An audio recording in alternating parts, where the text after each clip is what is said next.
Ma'am இந்த mannequin டால் அழகா இருக்குங்க மேம், எங்க பர்ச்சேஸ் பண்ணீங்க? நல்லா இருக்குல்ல.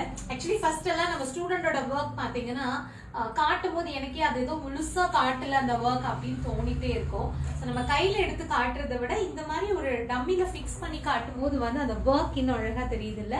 ஸோ அதனாலதான் வந்து இதை நான் பர்ச்சேஸ் பண்ணேன். இது நம்ம ஆன்லைன்ல அமேசான்ல பார்த்து தான் நான் வந்து வாங்கினேன்.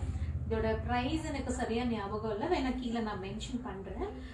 பட் நல்ல குவாலிட்டியா இருக்கு, நல்லாவே இருக்கு. இதில் நம்ம பின் பண்ணிக்கலாம். நான் வந்து மேக்சிமம் நம்ம பிளவுஸ் எடுக்கிறதுனால வந்து ஹாஃப் சைஸ்ல வாங்கியிருக்கேன். நீங்க ஒருவேளை கவுன் எல்லாம் போடுவீங்க அப்படின்னா ஃபுல் சைஸ்லயும் வந்து அவைலபிளா இருக்கு.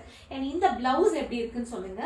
இந்த டம்மில போட்டதுனால இந்த பிளவுஸ் அழகா இருக்கா இல்ல இந்த பிளவுஸ்னால அது அழகா இருக்கான்னு எனக்கு தெரியல.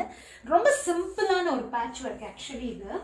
பட் அந்த ஃபினிஷிங் தான் எனக்கு இதுல ரொம்ப பிடிச்சிருந்துச்சு. ஒர்க் வந்து சின்னதோ பெருசோ நம்ம அதுல எப்படி ஃபினிஷிங் கொடுக்குறோம் அப்படிங்கிறது ரொம்ப இம்பார்ட்டன்ட். நம்ம ஸ்டூடெண்ட்ஸ்க்கு எப்பவுமே அதை வந்து நாங்க சொல்லி கொடுக்குறோம்.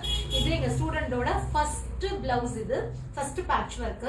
ரொம்ப நீட்டா சிம்பிள் பேட்ச் அப்படின்னாலும் அதோட ஃபினிஷிங் எல்லாம் அவ்வளோ பர்ஃபெக்டா பைப்பிங்லாம் வச்சுட்டு அந்த சாரி கலர் காம்பினேஷன்ல வந்து ஒர்க் பண்ணியிருக்காங்க. ஸோ டெய்லரிங்ல ஆன்லைன் ஆஃப்லைன் ரெண்டு விதமா நம்மளோட கிளாஸ் இருக்கு. நீங்க கிளாஸ் ஜாயின் பண்ணணும் அப்படின்னா இந்த ஸ்கிரீன்ல வர நம்பருக்கு கால்